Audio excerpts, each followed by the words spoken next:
Yeah, just congratulations to everybody involved. Our defensive staff pitched a shutout. Coach Durazio's first win as offensive coordinator.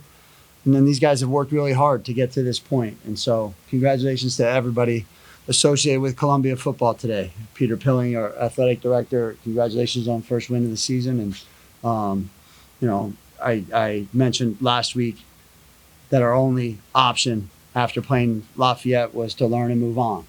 And now we had a game where I think we put some of those lessons to the test, and now we have to learn from today and move on. We got a short week against a really good team, and looking forward to the challenge. And the only other thing is, it would have been cool if we could have had 10 guys out here today. A lot of guys deserve to be sitting in this room and speaking with you. We talked last night as a team about playing with effort, energy, enthusiasm, and love, and I think that we did those 4 things today for sure. So excited about it, and time to learn and move on. Well, we knew it was going to rain today, so all week we accounted for that with practicing with wet balls, stuff like that. So we definitely took advantage of that in preparation. But then, it comes down to 10 other guys giving great effort and just me taking advantage of that as a returner. I know they're going to be where they're supposed to be on the man, and then from there it's just see the field and find the open space. So, yeah. I think it's just kind of a mindset that Coach Durazio talks about a lot. He's pretty insistent on, like, we're responsible for 2 extra yards every play. So I'm always trying my best to do that. And I think kind of the difference today was just like physicality overall. The O-line and myself included. I thought we just came out with great energy and played very physical, and that it was just kind of that mindset of, like, every inch, every yard, fight, push. Yeah.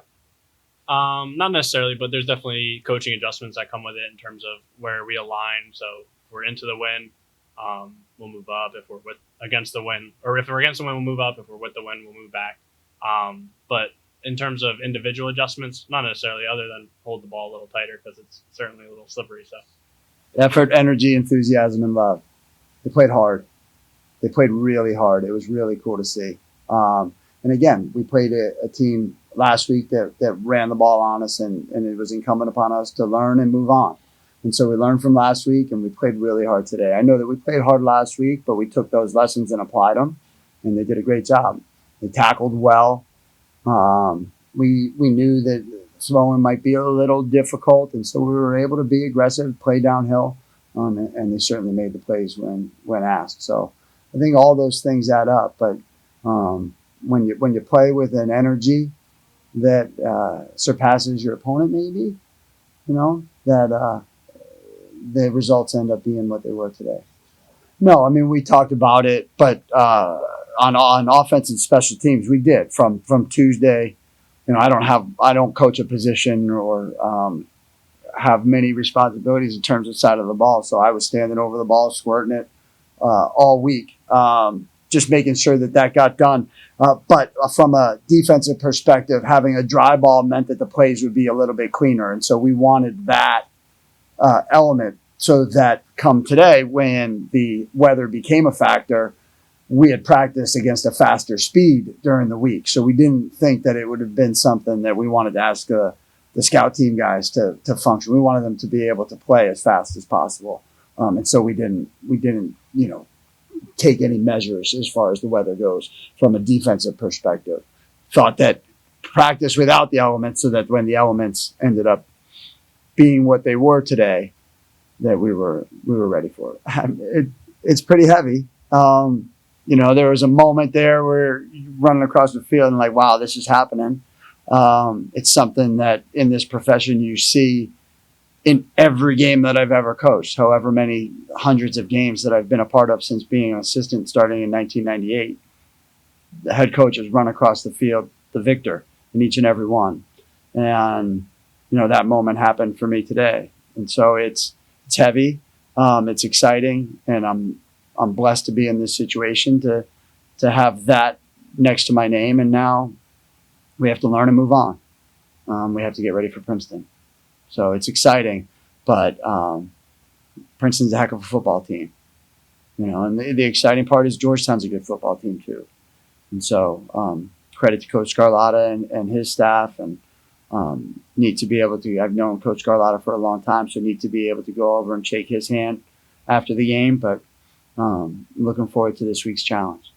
All individual of each other. But it's cool to play complementary football. Defense. Really, when you look at the microcosm of the game, when the defense got the stop going in.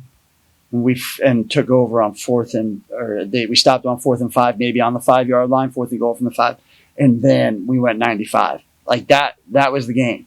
That was a microcosm of what it means to play team football. And Carter was electric today, just from the jump. I like deferring and going on defense first and letting the offense kind of feel the flow of the game, but Carter kickstarted the whole thing with a great return. And Carter gets the credit. He gets the stat, but there's 10 guys. There's 10 guys, and Coach Rice does such an awesome job of getting those guys prepared for those moments. And so Carter deserves the notoriety, right? And he had 3 returns for 108 yards. Quick math, right? 36 yards a touch, something like that. A little less, but pretty good. He gets those stats, but there's a whole crew that help him along. So, it was fun. It was fun. And you know what's really cool? I'm sorry to interrupt, but to get a shutout. And would it have made the game any different if it was 30-7 or 30-14? I don't know. It's a win to win. You always take it, but Coach Stovall pitched a shutout. And so Coach DeRazio's first win as offensive coordinator, first shutout for Coach Stovall as defensive coordinator. So it's neat to be the one here sitting talking with you guys. But again, you could have 10 players, and you could have 5 coaches up here, any of them that would have been deserving and are deserving to be able to get a chance to tell their story as what we did today.